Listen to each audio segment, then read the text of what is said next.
خلاص من تربك لناطي ونبيون سوكيريا وصومين سميد وامين يتوب نعماتي يلسو أيها السيد رب يسوع المسيح ابن الله الوحيد والكلام الأب الذي قطع كل رباط الخطايا وكل الآلام المخلصة محيا الذين في خفاء تلاميذ القديس يوسف أطلق لهم بالروح القدس ونفرت لهم خطاياهم وتردهم من سكتموها على سكت أنت الآن أيضا يا سيدنا أنعمت على الذين يعملون كانوا في كنيستك المقدسة في كل زمان أن يغفروا الخطايا على الأرض وبتحل كل رباطات الظلم نسأل ونطلب من سماحك يا محب البشر عبيدك آبائي وأخوتي وضعفي نحن منحنين برؤوسنا أمام مجدك المقدس وارزقنا يا رب رحمتك واقطع عنا كل رباطات خطايانا كنا أخطأنا إليك بشيء بعلم أو بغير علم بالفعل أو بالقول أو بالفكر أو بسائر الحواس أو بجزع القلب فأنت أيها السيد العارف بضعف البشر كصالح ومحب البشر تفضل يا رب وانا لنا مغفرة خطايانا لاحظنا باركنا حاربنا حارس يا شعب ربنا ورحمة البشر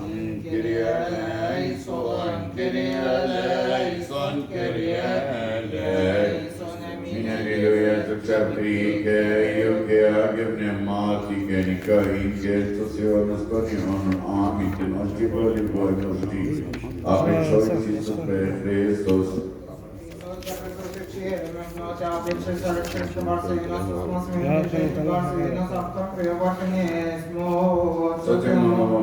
Kyrie eleison, Kyrie eflogison, amines moerois, Titania, Coni ebul compiesmo, يسوع بالنوتي Amin الزسو. أيها المسيح الآن يا ملك السلام أعطينا سلام اغفر لنا سلامك واغفر لنا خطايانا لأن لك الملك والقوة والمجد والبركة والعزة لك آمين صلوا جميعا يا أبانا الذي في السماوات تقدس اسمك يأتي ملكوتك مشيئتك كما في السماء كذلك على خبزنا كفانا أعطيني اليوم واغفر لنا ذنوبنا كما نغفر نحن أيضا المذنبين ولا تدخلنا في تجربة لكن نجي من الشرير بالمسيح صلبا لأن لك الملك والقوة والمجد للأبد آمين. حق الآب ونعمة ابنه الوحيد شركة ومحبة وعطية الروح القدس تفوت مع جميعكم.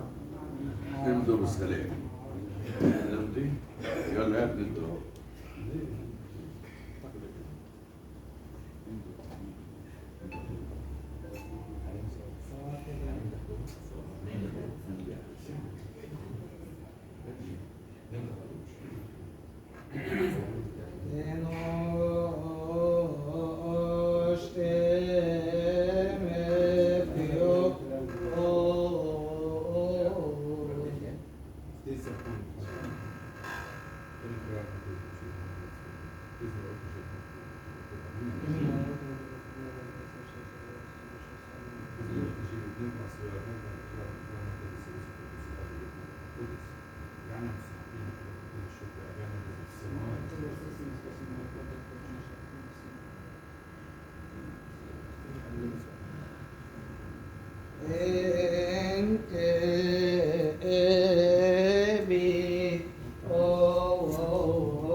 الساعة الثالثة والسادسة من يوم الأحد المبارك وقدمنا المسيح ملكنا وإلهنا مرجوها أن يغفر لنا خطايانا مما زمن 30 أمين داودنا بركة رحمنا آمين.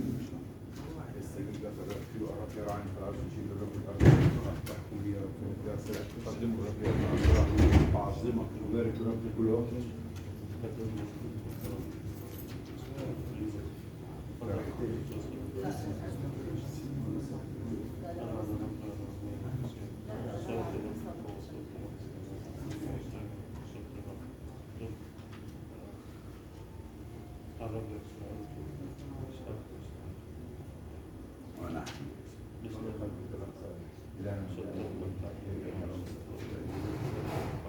اللهم باسمك خلصني ارحمني يا الله ارحمني. استمع يا الله يا الله إلهي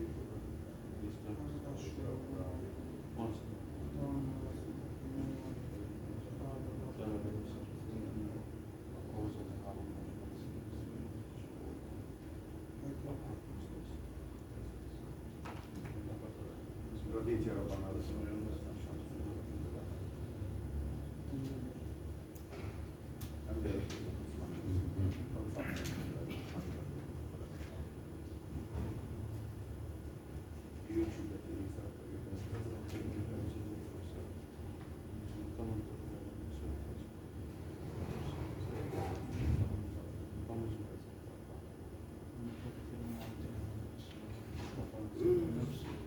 أستاذ من إنجيل معلمنا ماري يوحنا البشير بركاته على جميعنا آمين.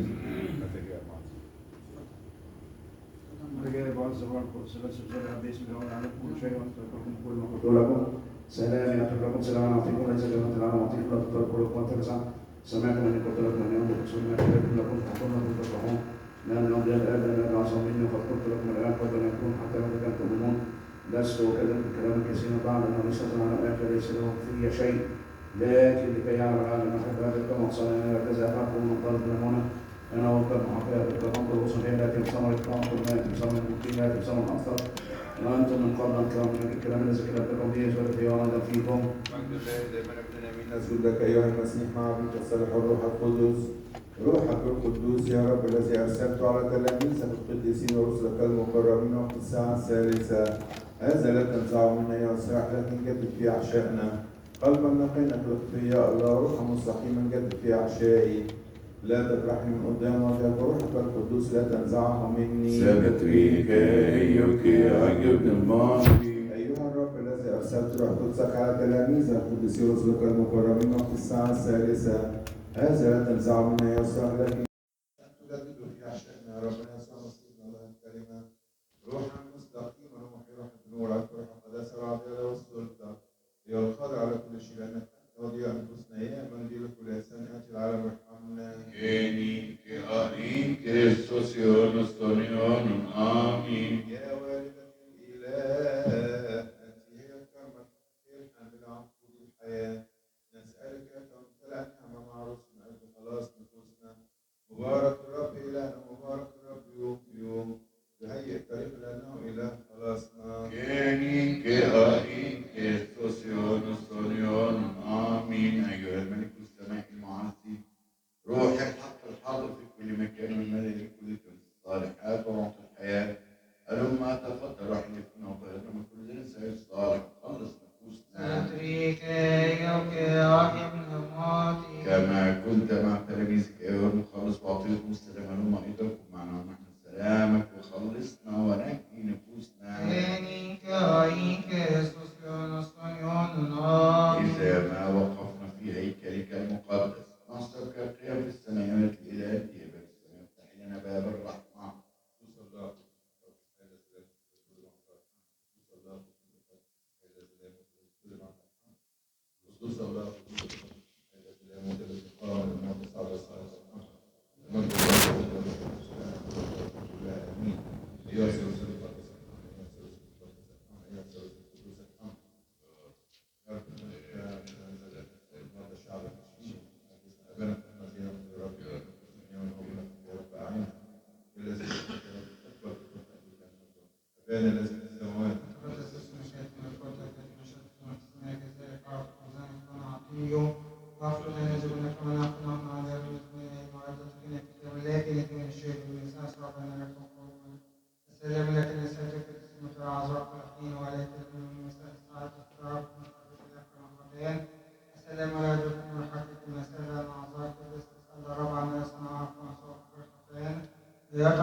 الواحد أن الرب يكون في السماوات وبالكتاب الآن أنه متعزم وبالوضعات أنه اسم الرب وبالرجاع لا تشكر بالله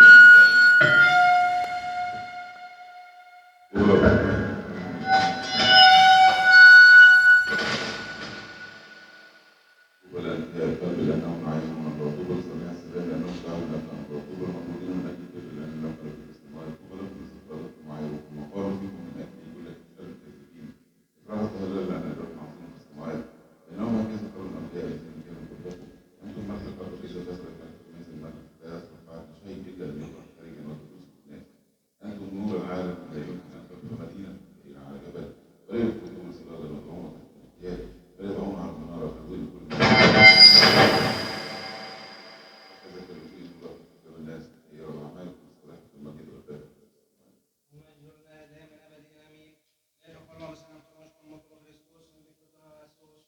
نبدأ السؤال شيعتكم قصتم من أين يا رب يغفر السادس تأسس ومرسل نصير من يخذ يتجرى عليها أبونا الفردوس مزق سقطة المسيح خلصنا ونصر رب السماء اللهم استجب صوت قربتي التفت إلي واسمعنا عشية أباك رب كلام وقل فاسمع صوت خلص نفسي سابتريك إياك عجبنا ماتي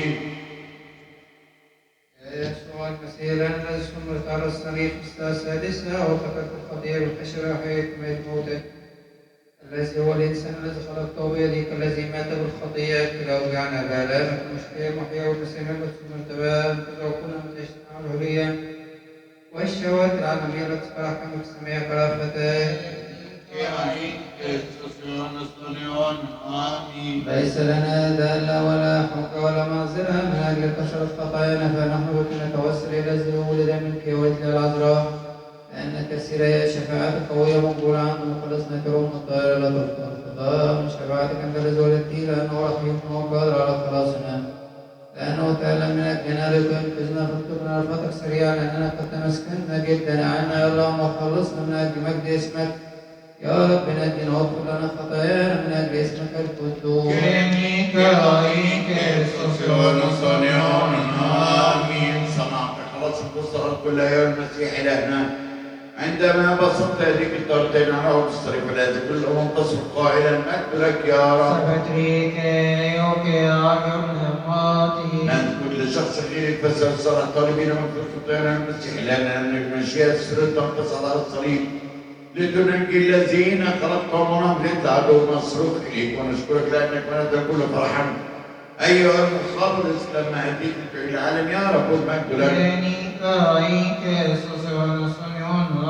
أنت هي مبتلى نعمة الله العذراء بك لأنه انقبض صليبك من عرضك جحيم وبطل الموت أمواتك كنا نستقر محيل بالنعيم تسلم من أجل هذا ونسأل لنا قوي عظمك ومرحبك ومجدك العذراء في الاستوداع لنقول كل سلام وتخلص نفوسنا المجد لك سيدنا ومن الرسل بالشهادة على السيد في ثباتك نازل نختار والشمس المقدس له واحد سلطان وكل يا رب ارحم وارحم بركة حقيقة نوم بالله واحد ولا يضل كل خلص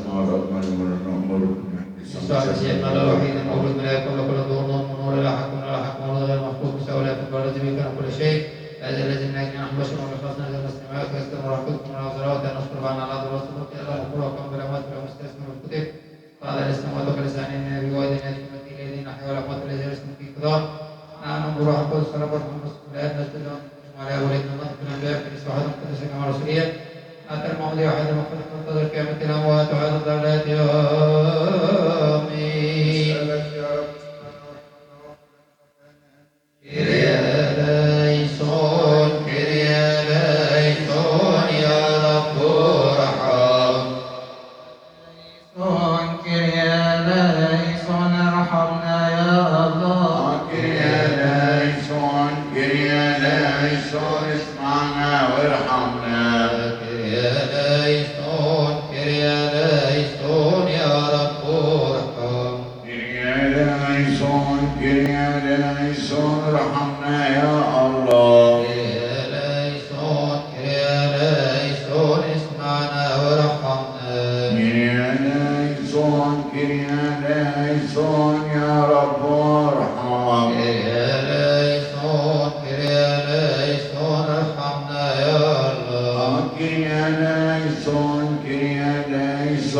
اسمعنا وارحمنا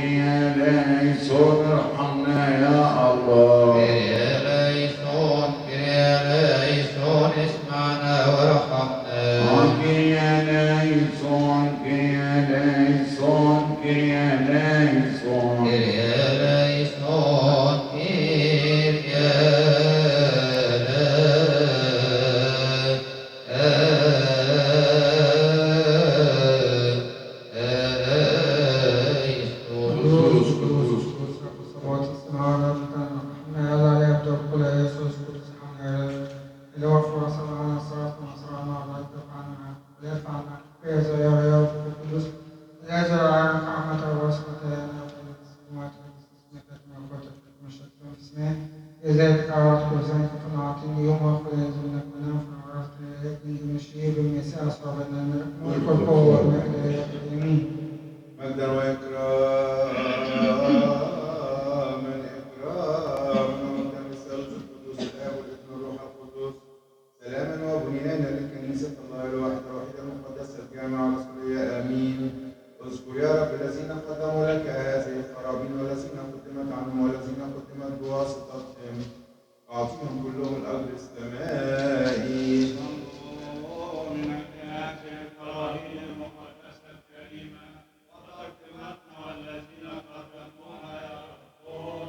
Hallelujah, for I baby.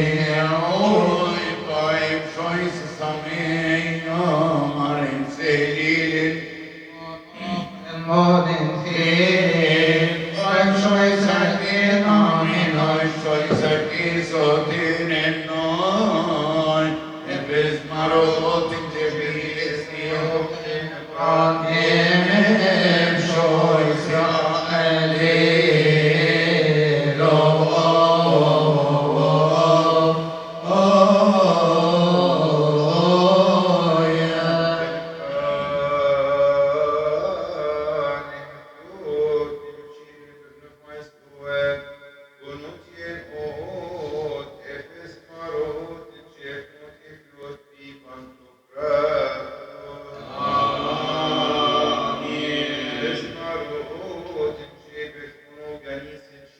Jesus Christus,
المقدسة المباركة لمغفرة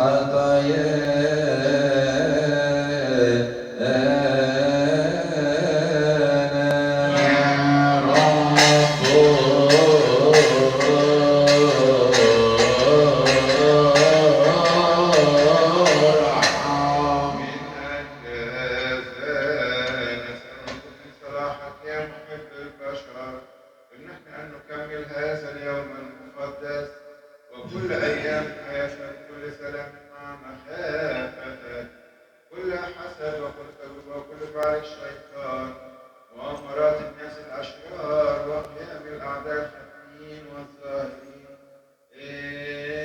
انزعنا وعن سائر شعبك وعن موضعك المقدس هذا صالحتنا فعاد فارزقنا إياها لأنك أنت الذي أعطيتنا السلطان أن ندوس على الحياة والعقارب وعلى كل قوات العدو بنعمة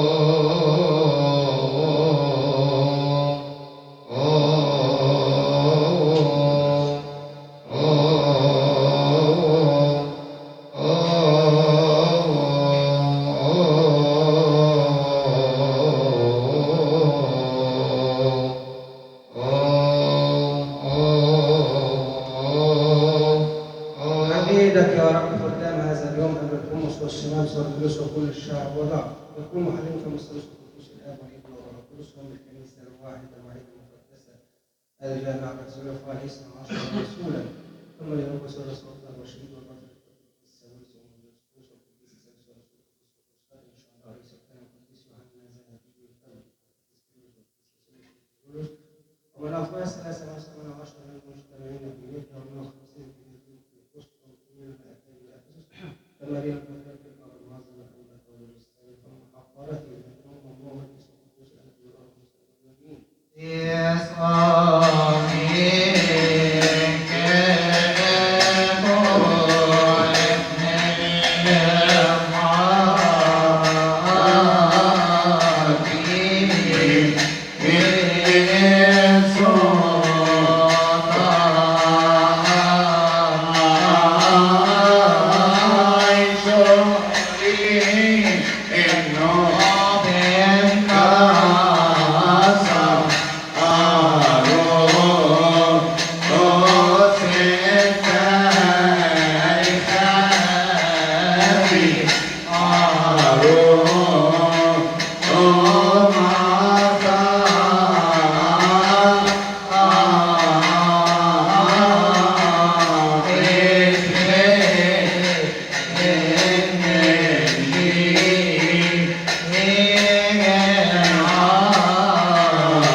Oh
بولس فصل من رسالة معلمنا بولس الرسول إلى أهل روميا بركاته علينا آمين.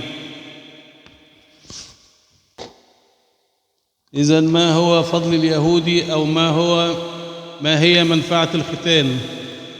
عظيم على كل وجه. أما أولا فلأنهم يستؤمنوا على أقوال الله، فماذا إن كان قوم لا يؤمنوا؟ أفلعل عدم أمانتهم يبطل أمانة الله؟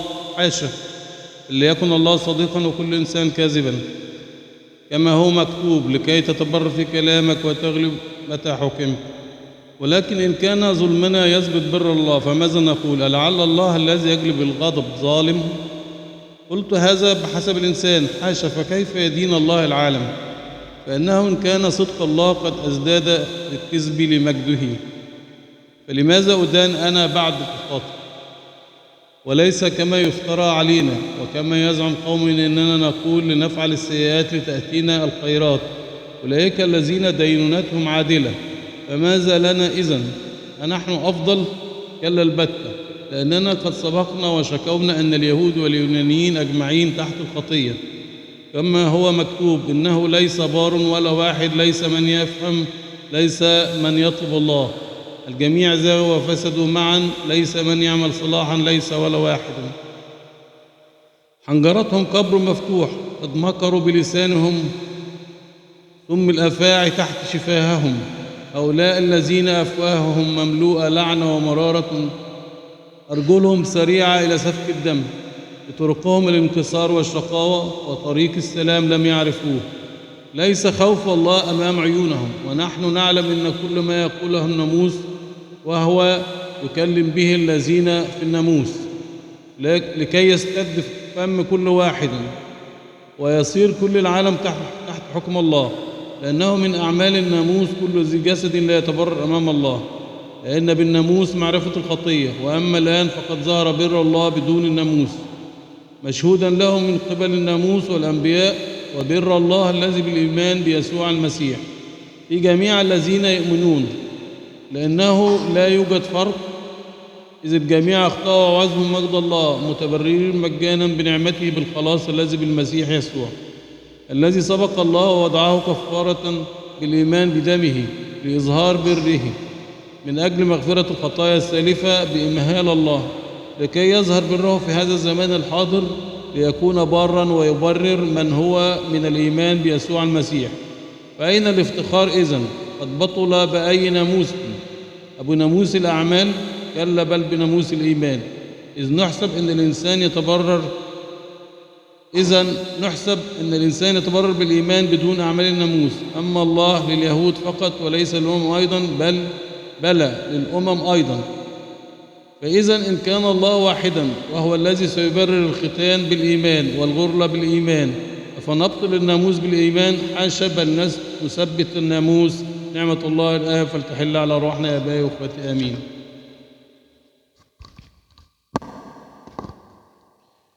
الكاثوليكون فصل من رسالة معلمنا يوحنا الرسول الأولى بركته علينا يا أبائي وإخوتي آمين.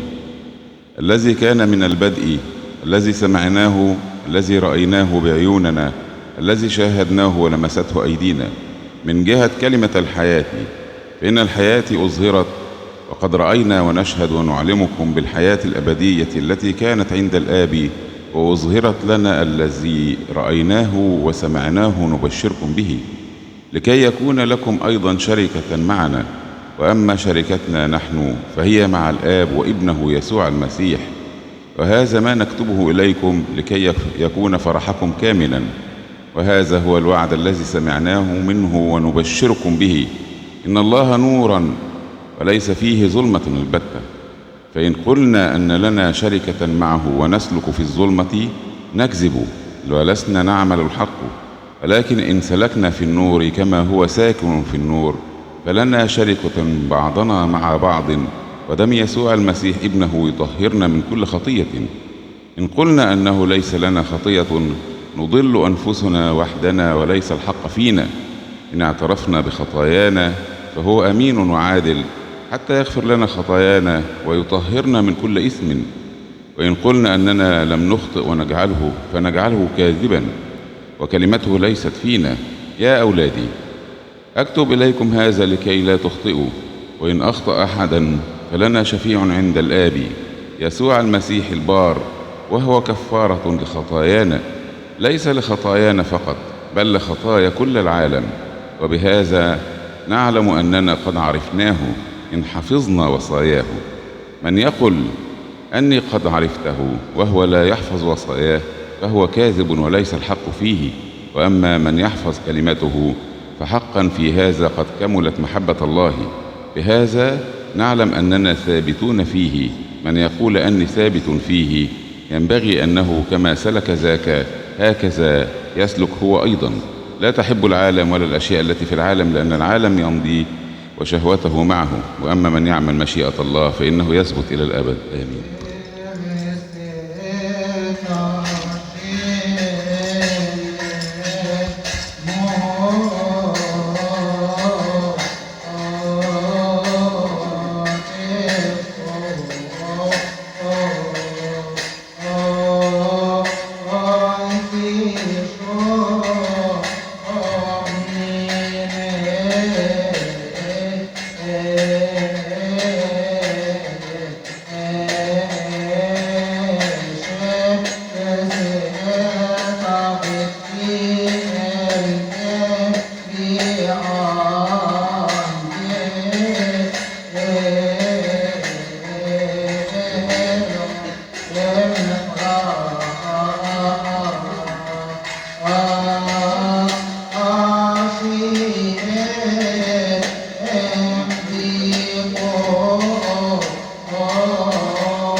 الإبراكسيس فصل من أعمال آبائنا الرسل الأطهار المشمولين بنعمة الروح القدس، بركتهم المقدسة فلتكن معنا آمين.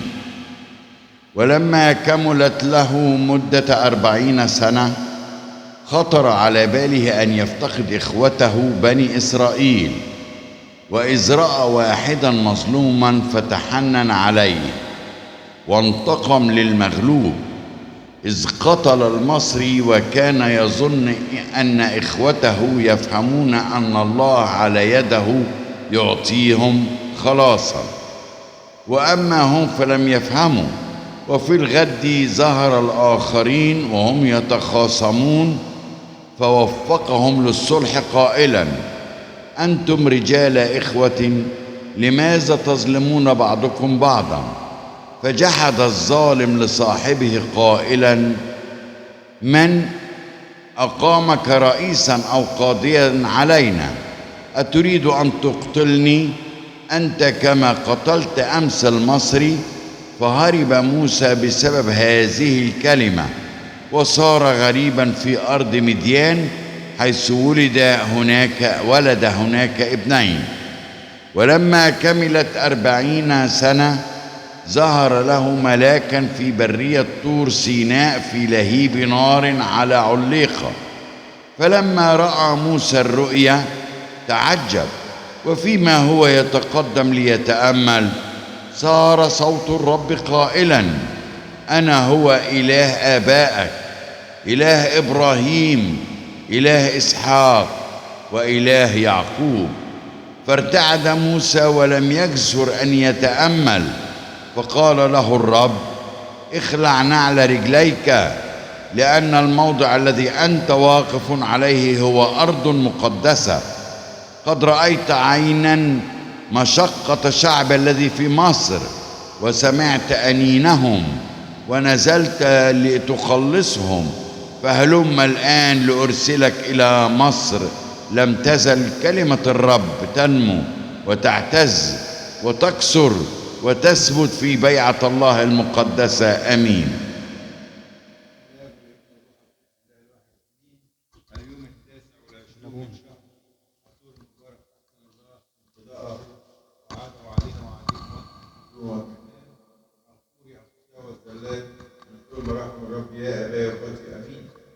في مثل هذا اليوم رتبت الكنيسة المقدسة أن تحتفل اليوم بتذكار الأعياد الثلاثة السيدية الكبرى، البشارة والميلاد والقيامة، ويصلي بالطقس الفرحي بركة مخلصنا الصالح فلتكن معنا آمين.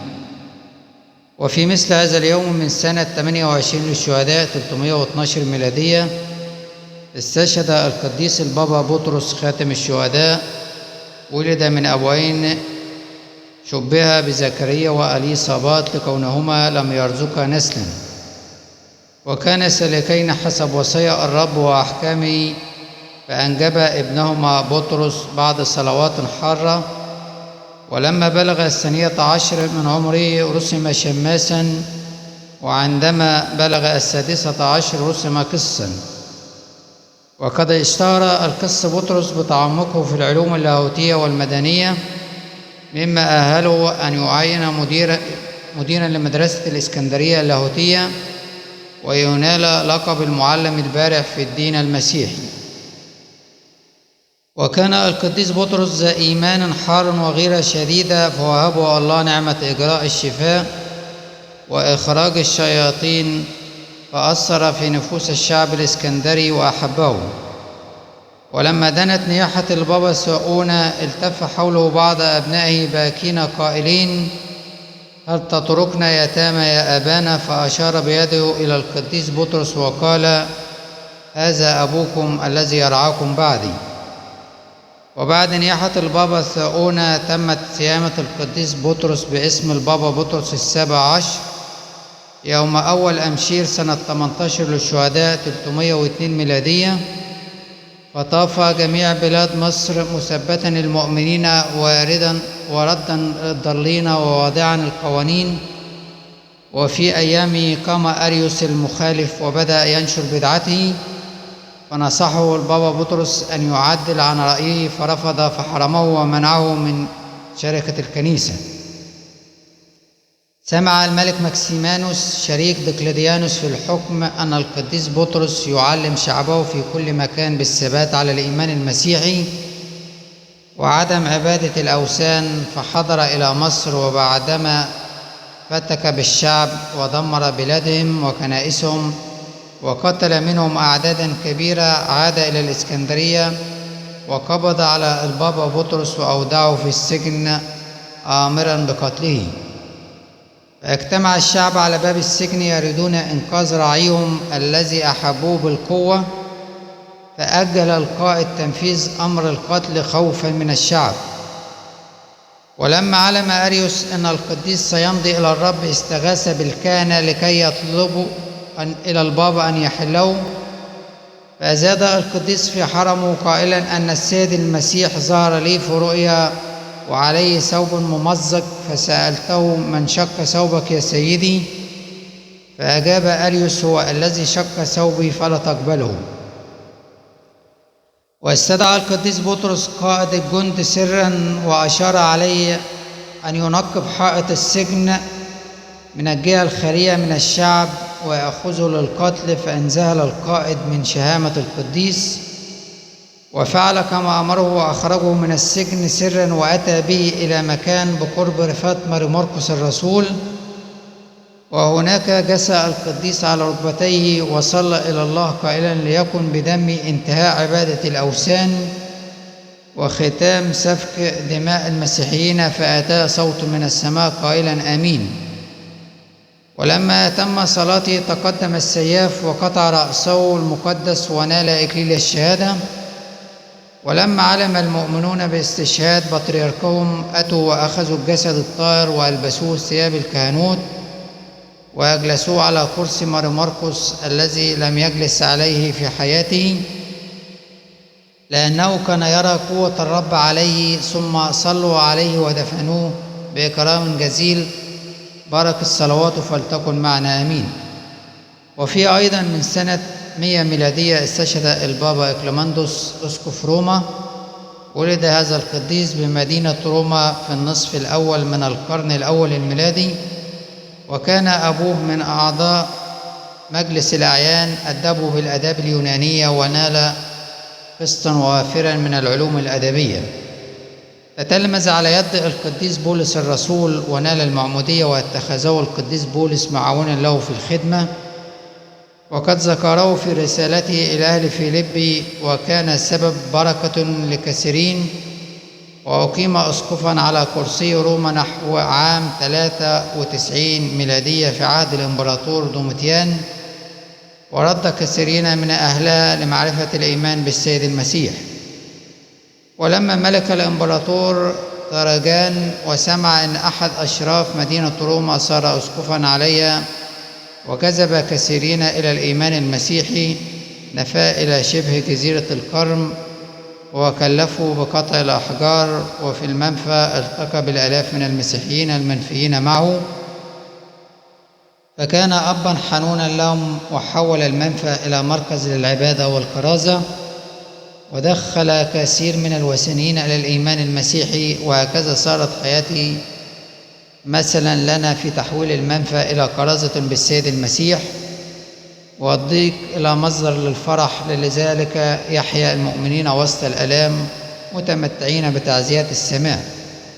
سمع والي المدينة بذلك فربط عنقه بمرساة وألقاه في البحر، حتى لا يبقى للمؤمنين شيئا من أثاره يتعزون به، ونال إكليل الشهادة. بركة صلواته فلتكن معنا آمين. وفي أيضا من سنة 23 للشهداء 307 ميلادية استشهدت القديسة كاترين الإسكندرانية. ولدت هذه القديسة من أبوين مصريين وثنيين بمدينة الإسكندرية سنة 10 للشهداء 294 ميلادية. تعوها باسم زوروسية، وهبها الله عقلا راجحا وجمالا فائقا، فدرست علوم الفلسفة والشعر والموسيقى والطبيعة والرياضة والفلك والطب. أدركت من خلال دراستها بطلان العبادة الوثنية وفسادها، وحركت النعمة الإلهية قلبها للبحث عن الحقيقة، وشاهدت في رؤيا العذراء مريم تحمل الطفل يسوع، فسرعت إلى أحد الكهنة المسيحيين وقصت عليه الرؤيا وطلبت الإرشاد. وهنا بادرها الكاهن بقوله: ثقي يا ابنتي أن الرب يسوع يريدك أن تكون ابنة له. وصادف هذا الكلام ما يجول في داخلها، فعكفت على دراسة الكتاب المقدس يساعدها في ذلك الكاهن، فاستنارت بصيرتها وألحت عليه في طلب المعمودية، وعمدها باسم كاترينا أي الأكاليل الكثيرة. وبعد أن نالت بركة المعمودية اشتاقت أن تجاهد في تثبيت المؤمنين بالرب يسوع. ولما سمع الإمبراطور ماكسيمانوس قصتها غضب، وأرسل الجنود ليأتوا بها إلى المعبد الوثني حيث كان الإمبراطور، وهناك وبخته على ضلاله وجهله. فاندهش الإمبراطور لشجاعتها وانبهر لجمالها المفرط، فاستدعاها إلى قصره وأحضر لها 50 عالما وثنيا، واستطاعت بنعمة الرب أن تقنعهم بصحة الإيمان المسيحي، فقبلوا الإيمان بالسيد المسيح كمخلص لهم. فأمر الملك بإحراقهم ونالوا أكاليل الشهادة، لكنه استبقى كاترينا لانشغاله بجمالها، وتعلق قلبه بها لعلها تتراجع وتصير زوجة له، إلا أنها رفضت عروضه متمسكة بإيمانها. أمر الإمبراطور جنوده أن يعذبوها بأشنع العذابات، ثم وضعوها في السجن، وطلب من زوجته محاولة إقناعها. ولما ذهبت إلى السجن كان معها القائد بروفيروس، فأوضحت لهما صحة الإيمان المسيحي فآمنا ونال سر المعمودية المقدسة. وحينما عاد الإمبراطور أمر بقطع رأس زوجته والقائد وبتعذيب كاترينا، فعذبها بأنواع كثيرة من العذاب الشديد. وفي كل هذا كان الرب يعزيها ويعطيها سلاما، ثم قطع رأسها وهي في 19 من عمرها، ونالت إقليل الشهادة ودفنت بالإسكندرية. ثم نقل الرهبان رأفتها إلى جبل سيناء، وهو موجود حاليا في الدير المسمى باسمها بصحراء سيناء. بركة صلواتها فلتكن معنا، ولربنا المجد دائما أبديا آمين.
يا رب